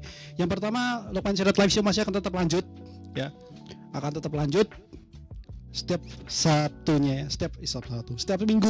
hari Minggu jam 4 sore. Live-nya masih tetap sama di TikTok-nya gue di @hanafi_lukman. Atau teman-teman bisa nontonin siaran ulangnya di akun YouTube Lukman Syariat Media. Terus teman-teman, konten yang lainnya, video podcast, belum ada kepikiran gue pengen ngomongin apa, karena belum ada isu-isu yang menarik untuk gue bincangkan. Bahkan isu-isu yang seperti ini pun kayaknya gue ngerasa kurang bisa apa namanya? Kayaknya kurang bisa untuk gue bawain di program di konten video podcast. Jadi gue perlu nyari bahasan-bahasan yang lebih oke lagi. Mungkin gini, mungkin gue sebenarnya ada kepikiran di video podcast episode berikutnya gue akan ngomongin soal kebebasan berekspresi dalam menggunakan seni gitu ya. Jadi ini menyangkut ke yang tadi ngomongin grup band Sukatani itu yang lagunya bayar itu, dan juga berbagai macam bentuk seni yang biasa dimanfaatkan atau digunakan untuk menyuarakan kebebasan berekspresi kita gitu. Mungkin gue kepikiran untuk ngomongin ini, tapi entah ya, yang penting video podcast tetap ada kok yang pasti. Tapi mungkin kedepannya apakah akan ada yang akan gue bikin, bahasan-bahasan yang akan gue bahas belum tentu juga ya, tungguin aja gitu. Kemudian konten yang lain seperti video komen, gue belum mendapatkan, atau gue mungkin minta bantuan dari kalian sih. Kalau kalian misalkan punya film pendek begitu, film pendek pelajar gitu SMA, kalau bisa ya, film pendek anak-anak SMA atau SMK gitu yang menarik untuk gua komentari, silakan kirimkan aja linknya, link videonya atau link film kalian di DM Twitter, di DM TikTok ini aja bisa, atau teman-teman bisa kirimkan di DM Instagram gua di TikTok @hanafi_lukman, atau di TikTok ya @hanafi_lukman. Tapi kalau di Instagram kalian DM-nya di akun gua @hanafilukman. Kalian bisa kirimkan linknya di sana. Siapa tahu kalau film yang kalian kirimkan ini menarik untuk gue obrolin, gue akan bikinin tuh video komen episode berikutnya. Itu. Kemudian gue selain itu video podcast, video komen, terus konten apa lainnya ya, yang setidaknya yang gue bikin konten-konten seperti itu native, ngobrolin acara TV, belum ada kepikiran gue pengen ngomongin apa. Jadi ya mungkin itu untuk update sementara untuk saat ini ya, setidaknya untuk saat ini update terkait Lukman Sirait Media. Dan gue pengen ngasih info sedikit teman-teman. Kalau gue lihat-lihat di kalender minggu depan itu perkiraan udah masuk Ramadan teman-teman, udah masuk bulan puasa. Kalau nggak tanggal 1, tanggal 2 teman-teman, tanggal 1 Maret atau kalau nggak tanggal 2 Maret. Nah, gue kepikiran untuk Lukman Sirait Live Show karena gue udah komitmen ya dari awal kemarin, dari episode awal kemarin gue bilang kalau Lukman Sirait Live Show akan tetap jalan atau akan tetap lanjut walaupun udah masuk bulan Ramadan. Jadi bulan Ramadan kita tetap syuting, kita live tetap live. Nah, gue kepikiran gue pengen membawa konsep jelang buka gitu. Jadi kita ngobrolin seperti biasa aja Lukman Sirait Live Show, seperti format yang seperti biasanya, cuma nanti akan ada babak tambah, ada segmen tambahan, entah trivia atau apapun begitu untuk ngisi waktu jelang buka puasa. Karena rencananya ini kan seperti biasanya kalau di luar Ramadan atau di luar puasa, Lukman Sirait Live Show itu bisa selesai sampai jam 6 doang. Ini udah 5.51 guys, jadi mungkin sekitaran selesai itu jam 6 sore. Tapi ketika Ramadan gue ada rencana untuk gue perpanjang dikit sampai jam 6:30 malam. Karena nanti akan ada break waktu buka puasa, nanti akan ada break azan juga gitu kan. Jadi mungkin akan ada spare waktunya akan sedikit diperpanjang, ditambah setengah jam aja ya. Jadi sampai jam 6:30 sampai jam 6:30. Jadi mulainya jam 4 sore sampai jam 6:30 kita live show spesial di Ramadan. Tapi tetap masuk di season yang kelima gitu ya. Nanti konsepnya akan seperti apa? Gue masih mencoba merencanakan bagaimana ntar bentuknya. Tapi semoga aja ini gue pengennya membawa sesuatu yang setidaknya ada nilai edukatifnya. Entah gue mungkin ngebawain materi zaman sekolah kita dulu gitu ya, yang mungkin perlu untuk kita implementasikan di zaman sekarang, yang mungkin orang udah dilupain banyak orang gitu. Ya mungkin kalau gue sebutin aja di salah satu konsep yang pengen gue bawa itu adalah gue pengen ada satu segmen khusus yang dimana isinya tuh beneran edukatif. Jadi gue pengen ngebawa karakter yang baru dari gue untuk yang dimana karakter gue ini nanti akan membawakan sebuah materi ilmu pengetahuan begitu, entah IPA, IPS, bahasa Indonesia atau apapun yang sekiranya di masa kita sekarang perlu untuk kita gunakan. Ilmu basic itu perlu untuk kita gunakan dalam kehidupan kita sehari-hari. terutama bersosial media atau kita menggunakan internet begitu. Jadi ini masih gua coba dalami atau masih gue coba rancang akan bentuknya seperti apa. Yang jelas itu akan kita bikin, itu aja ya. Jadi itu di bulan Ramadan, kembali lagi gue recap yang udah gue sebutin tadi. Lukman Channel Live Show akan tetap jalan walaupun minggu depan kita udah masuk bulan Ramadan. Kita akan hadir dengan konsep yang sama seperti biasa, cuman nanti kita akan sedikit perpanjang jam tayangnya. Yang tadinya biasanya cuma 1,5 jam, ini ntar tayangnya 2 jam. Jadi sampai dari jam 4 sore.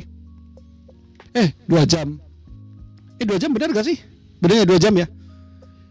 Ini kita akan tayangin jam tayang kita dari yang tadi 2 jam, dari jam 4 sampai jam 6 sore diperpanjang jadi dari jam 4 sore sampai jam setengah 7 malam.